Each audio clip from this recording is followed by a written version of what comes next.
beduin Ali care a venit... El este beduin. L-am găsit aici în deșert.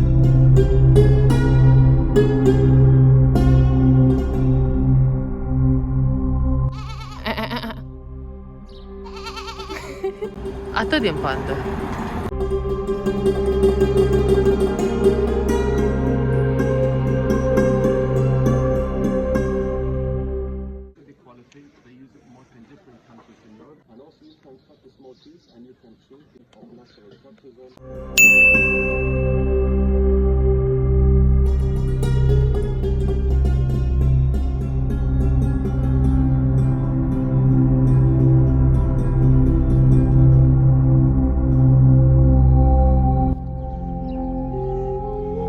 Mormintele regale.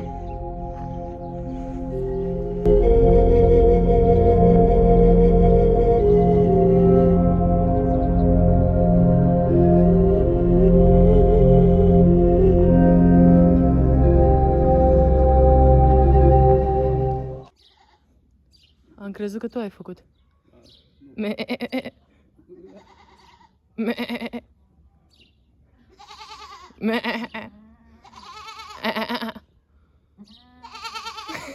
Cred că avem o conversație.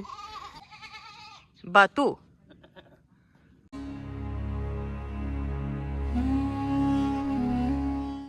În episodul anterior v-am povestit despre Petra, dar despre traseul principal și cel către mănăstire. Prin urmare, dacă doriți să-l vizionați, vă las link în descriere.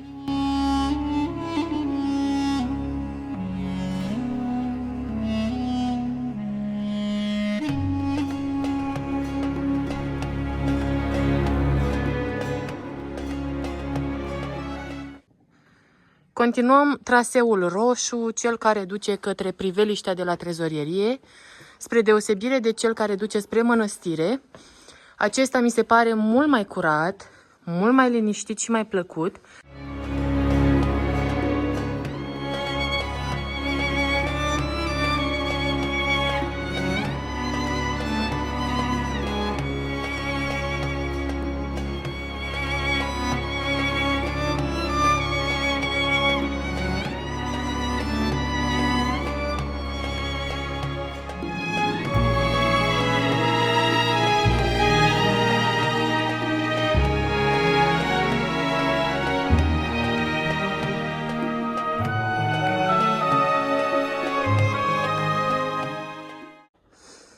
Am ajuns la primul viewpoint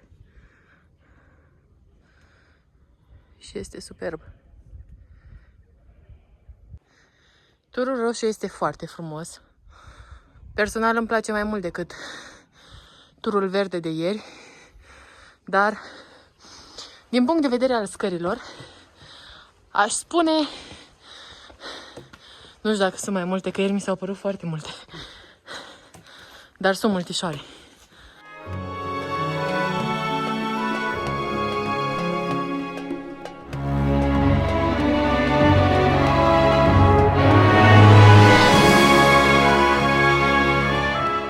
Cele mai bune viewpoint-uri de pe traseul roșu. Puteți vedea teatrul chiar acolo în spatele nostru. Sper că se vede pentru că filmez invers.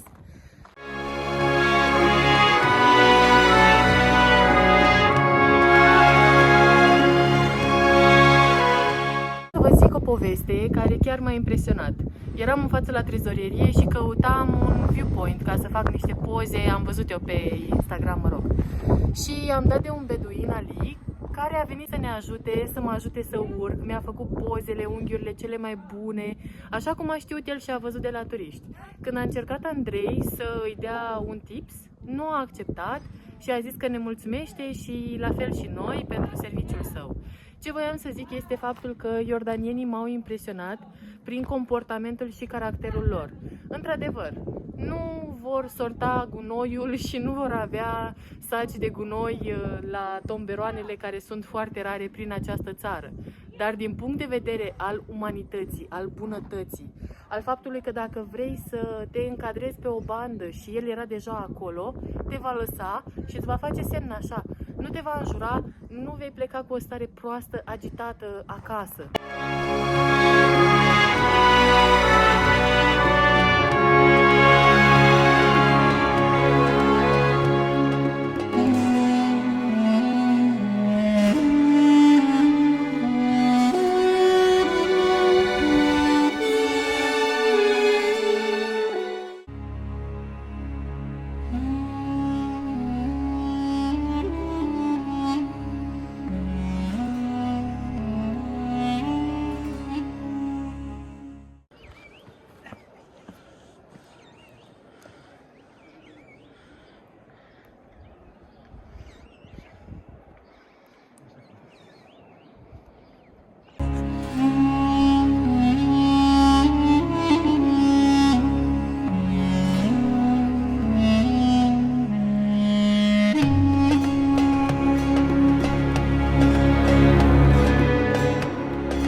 de pe traseul roșu de la Petra. Andrei, ce feedback ai? E atât de turistic ca la roșu, cum e la cel de verde, e asta. monasterii, unde ai un platou mare, unde ai să stai. Aici, în schimb, la roșu ai o covercă, un cort, de unde ai un view și Nu că e frumos. E frumos, Da, e frumos. dar nu prea vin oamenii atât de mulți aici. Aici și drumul nu e trasat exact ca acolo, adică știi sigur, bă, ăla e drumul. Aici ai niște pietre puse unele peste altele încât să știi, bă, pe acolo trebuie să mergi sau că poți să te pierzi. Noi ne-am pierdut o dată sau de 2 ori. Ideea e că este într-adevăr frumos și e mult mai liber și mai liniștit aici. Este o cu totul altă experiență, din punctul meu de vedere, mai naturală și mai autentică. Mai wild, cumva.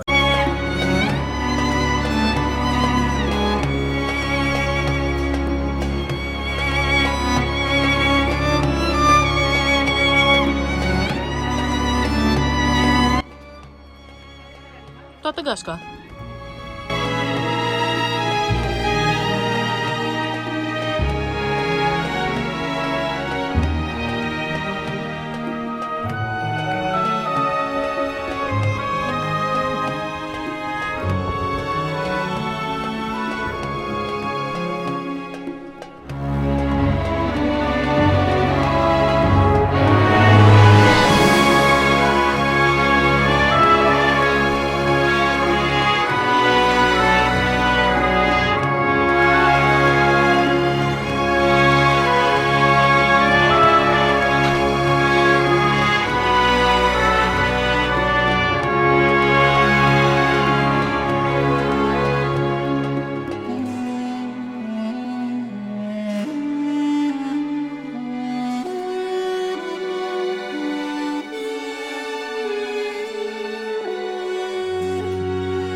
Big one tent, you like the books, you like silver. Lovely break, guys, lovely break. Take a look, take a look.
Ziua 2 de Petra și voiam să povestesc faptul că ne-am întâlnit cu o doamnă mai în vârstă de 85 de ani din România, care era într-o excursie cu mai mulți seniori în Iordania și Israel și ne-a spus o poveste personală și anume faptul, mai mult. da, o pildă să călătorim cât mai mult posibil, pentru că doar cu atât rămânem în viață.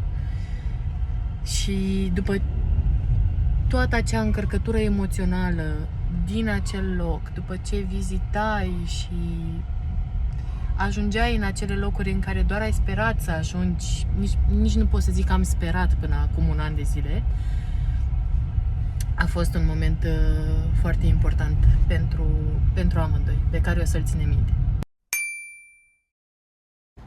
În caz că vreodată vă întrebați cât de în pantă suntem, atât de în pantă. Totul este în pantă. Parcarea în pantă.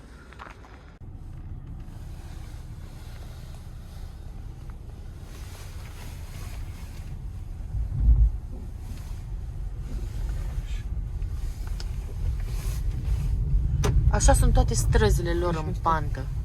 Deci este ceva groaznic. Nu înțeleg cum de nu ne răsturnăm cu mașina. Pentru mine este, nu știu, un nonsens. Mergem către Petra by Night să experimentăm trezorieria pe timp de noapte cu luminițe colorate și beduini. Parcat într-o parcare publică gratuită un pic mai sus de Petra Visitor Center. Petra by Night costă 17 dinari de persoană și nu puteți intra dacă nu aveți achiziționat și un bilet de intrare pe zi pentru Petra. De exemplu, Jordan Pass-ul este în regulă. Are loc de la 8:30 și din ce am înțeles va dura o oră. Vom vedea acolo exact cum e și o să revenim cu detalii. Da. Și am început Petra by Night prin parcurgerea din nou a treia oară a traseului galben și anume prin canionul Sic către trezorierie. Este doar în anumite zile ale săptămânii. Cât de frumos se văd stelele. Este superb. Și cât de diferit arată totul noaptea. E incredibil. Nici măcar n-am ajuns la trezorierie și deja este activitatea mea preferată.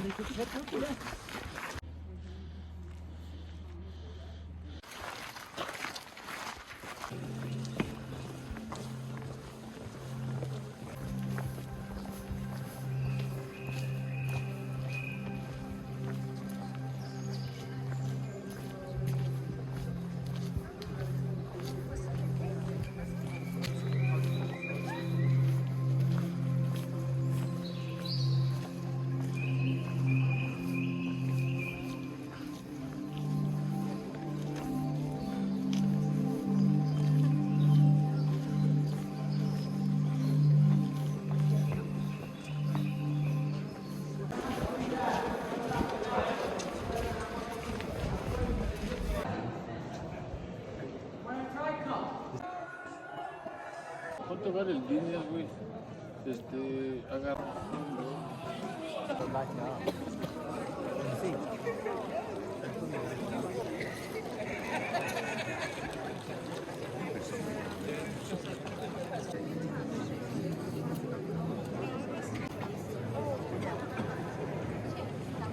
Ca o micuță introducere, în fața trezoreriei erau așezate mai multe scaune pentru a ne așeza și a privi spectacolul și eram serviți cu ceai în acest timp.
يا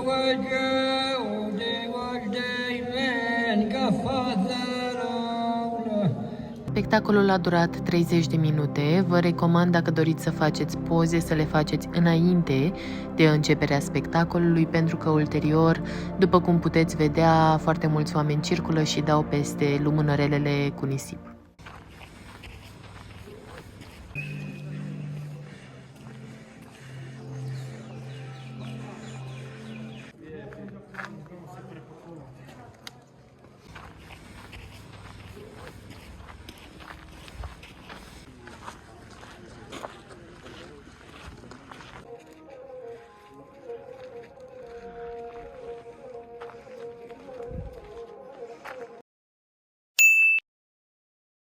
Și am pornit către Wadi Rum. Vă recomand să faceți o oprire pe drum la Little Petra. Este o atracție turistică gratuită la doar 10 km de Wadi Musa.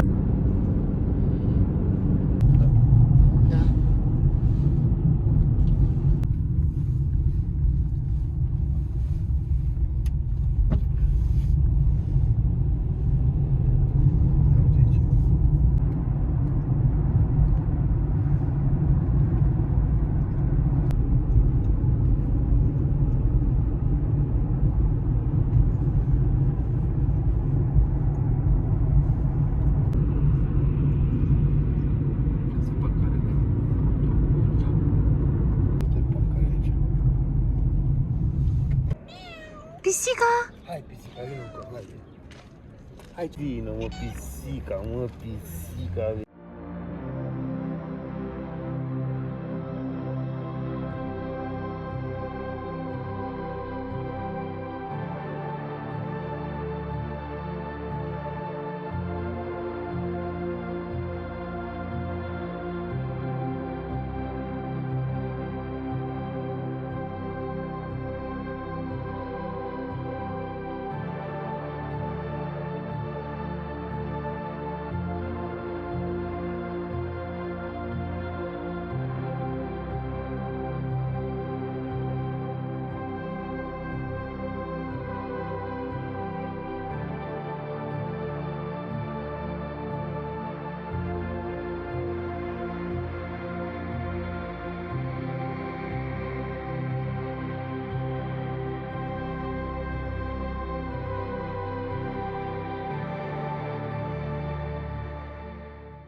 Am ajuns în Wadi Rum.